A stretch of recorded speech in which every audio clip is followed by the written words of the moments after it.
Woobat may be the Gen 5 Zubat, but is it better?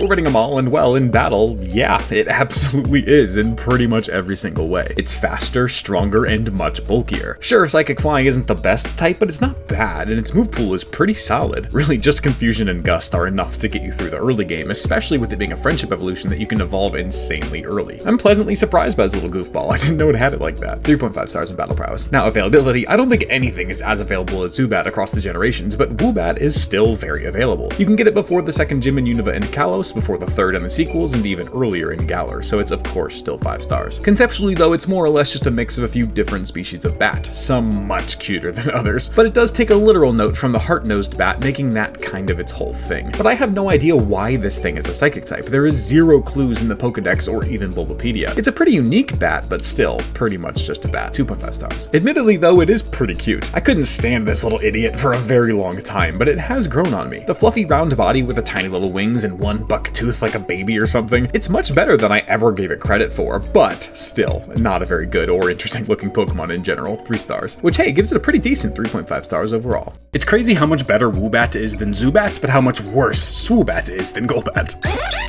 We're rating them all, and sadly, it just doesn't get much better upon evolution. Woobat is shockingly strong for how early you can get it, and with Swoobat being a friendship evolution, you could easily get it evolved before the second gym. So it had the potential to be like Alakazam, Nidoking, Gen 5 sequels Lucario style busted that early in the game, but it's just not. Like sure, 114 speed is great, and 77 special attack is pretty good for the early game, but it's just not even as strong as like Tranquil or Herdier. And this is the final evolution. So we do have to judge these stats through the end game, where especially those 55s in defense are just horrible. Though its move pool is pretty good, to be fair. Early Confusion, Gust, and Air Cutter, Amnesia, Calm Mind, Air Slash, and Psychic later on, and some very useful TMs. That's not even mentioning its actual detrimental abilities, but it's just too weak for it to matter past the mid-game. 2.5 stars. Availability was already 5 stars from Woobat, and its friendship evolution would only make it better, so yeah, 5 stars. And conceptually, again, it's more or less just a mix of different bat species, though now thankfully it kind of explains the psychic typing, with its ultrasonic waves causing mood shifts. Kinda weak, but still, 3 stars. But design is definitely a downgrade from Woobat, who is actually kind of cute. Swoobat is just weird. I definitely preferred the fur-covered eyes over these stage 5 clinger eyes, and same goes for the baby buck tooth over the creepy underbite. Its wings look cool, even if they're pretty basic bat wings, but why does it have a weird pink pig-like spiral tail now? I get what they were going for with the friendship and mood bat Pokemon, but it's just so off-putting. 2 stars. Landing Swoobat, the final score, 3.125 stars overall, and a spot on the bottom 5.